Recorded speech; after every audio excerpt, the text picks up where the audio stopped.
بسم اللہ الرحمن الرحیم۔ بسم اللہ الرحمن الرحیم۔ علم اخلاق کی کتاب لاہوتی انسان اور اس کی چوتھی فصل جس کا عنوان ہے کہ نفس مجرد ہے۔ تو نفس کی تعریف اور تجرد، یعنی مجرد ہونا، تجرد۔ تو یہ نفس، روح جب بدن کے ساتھ ہوتی ہے تو اس کو نفس کہتے ہیں۔ تو گویا کہ مراد یہ ہے کہ ہاں انسانوں کی بات ہو رہی ہے کہ انسان جو زندہ ہوتا ہے تو وہ روح اس کے بدن کے ساتھ ایک ربط رکھتی ہے۔ اور تجرد کا معنی یعنی نہ مادی اور مادے کے آثار سے پاک ہونا، اس کو تجرد کہتے ہیں، مجرد۔ تو نفس انسانی پر کچھ دلائل پچھلے مباحثے میں ہم نے آپ سے عرض کیے تھے، تو اس فصل میں ہم یہ عرض کریں گے کہ یہ جو نفس ہے اس کی قوتیں، اب اس کی قوتیں ظاہری اور باطنی، ظاہری قوتیں یا ظاہری حصے کہہ سکتے ہیں، اور باطنی قوتیں یا باطنی حصے۔ تو ظاہری جو ہم عام کتب میں پڑھ چکے ہیں کہ ظاہری حصے 5 ہوتی ہیں۔ ایک لمس کی قوت، دوسری سننے کی سامعہ، تیسری باصرہ یعنی دیکھنے کی قوت، اور چوتھی شامہ یعنی چکھنے کی قوت، اور پانچویں سننے کی، دیکھنے کی اور لمس، سننے کی، اور پانچویں قوت ہے چکھنے کی۔ چکھنے کی بھی ہوگی، دیکھنے کی، سننے کی اور بولنے کی قوت۔ تو یہ 5 ظاہری حواس ہیں، اور اس کے مقابلے میں 5 ہی باطنی حصے ہیں۔ وہ باطنی حصے کون سی ہیں؟ وہ قوت خیال ہے، دوسری قوت حافظہ ہے، تیسری قوت وہم ہے، چوتھی قوت متصرفہ ہے، اور پانچویں قوت حصے مشترک۔ یہ 5 ظاہری قوتوں کے حواس کے مقابلے میں 5 باطنی قوتیں ہیں۔ تو انسان جو اس عالم میں جو علم حاصل کرتا ہے وہ پہلی 5 ظاہری حصوں کے ذریعے سے، یا تو انسان بولنے سے، یا انسان سنتا ہے، یا دیکھتا ہے، یا چکھتا ہے۔ یہ جو 5 ظاہری، ان قوتوں سے انسان کو ایک جو علم حاصل ہوتا ہے، اور ان 5 باطنی حواس سے بھی علم حاصل ہوتا ہے۔ اب یہ جو علم ہے یہ دونوں، یہ کس کے پاس جاتے ہیں؟ عقل کے پاس۔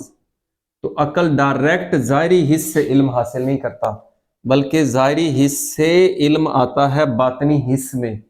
یہ جو باطنی حص ہے اس کے ذریعے سے علم جاتا ہے عقل کے پاس، اور ان کا جو علم ہوتا ہے یہ آتا ہے اس سے، بلکہ یوں کہیں کہ ظاہری حواس سے باطنی حواس کے پاس جو علم آتا ہے، یہ باطنی حواس کا علم جزوی علم ہوتا ہے۔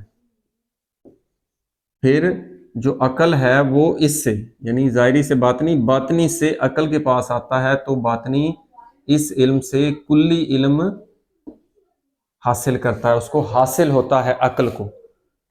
اب عقل کے پاس جو علم حاصل ہوتا ہے، ایک ہو گیا یہ کلی علم، وہ اس ظاہری حص سے ہوتا ہے، وہ باطنی حص، اور باطنی حص سے یہ عقل کے پاس علم حاصل ہوتا ہے۔ تو یہاں پر علوم کی پہلے تو حص کی بھی تقسیم ہو گئی، اب علوم کی بھی تقسیم ہو جائے گی۔ تو پھر علوم کتنی طرح کے ہوئے؟ علوم بھی 2 طرح کے، ایک ظاہری اور ایک باطنی۔ علم بھی 2 طرح کے ہو گئے، ایک ظاہری اور ایک باطنی۔ اب ظاہری علم کون سا ہوتا ہے؟ ظاہری علم ابھی ہم نے آپ نے پڑھا، جو ظاہری اور باطنی حصوں سے، ظاہری اور باطنی حصے جو ہمیں حاصل ہوتا ہے، قوتیں بھی کہہ لیں یا باطنی حصے، قوتوں سے ایک علم حاصل ہوتا ہے، اور یہ علم جزوی ہوتا ہے۔ اس کے مقابلے میں باطنی جو علم ہوتا ہے اس کے 2 ذرائع ہیں، ایک عالم عقل سے اور ایک عالم مثال سے۔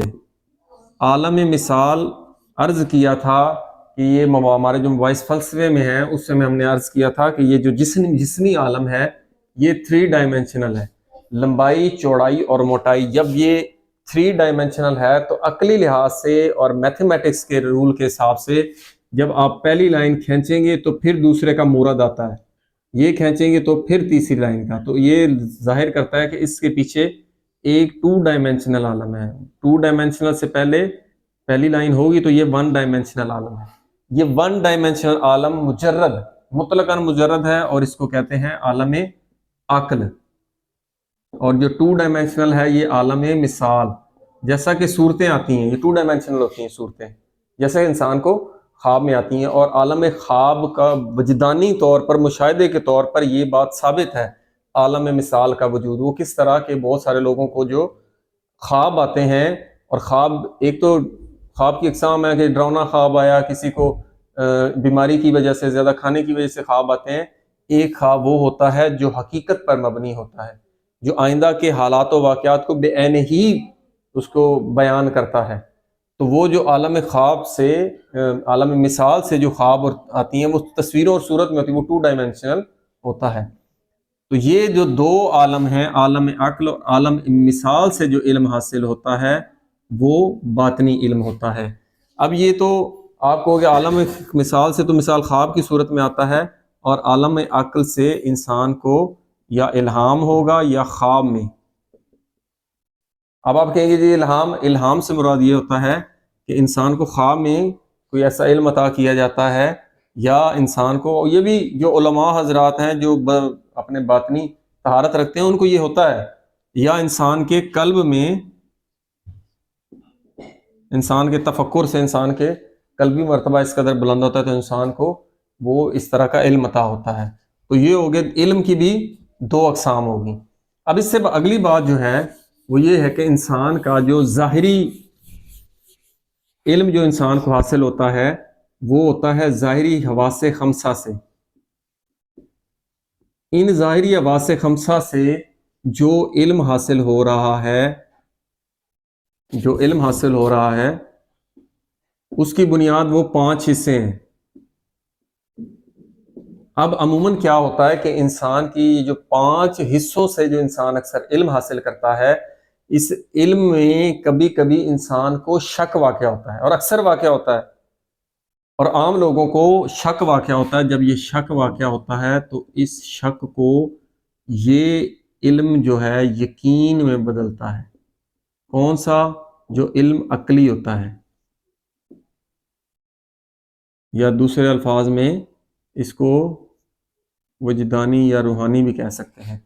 تو اس شک اور تردید جو ظاہری حواس سے انسان کو باطنی حواس میں پہنچتا ہے علم، تو اس میں یہ شک کو دور کرتا ہے انسان کا یہ علم، جو علم عقلی علم ہوتا ہے، اور یہ کلی علم ہوتا ہے۔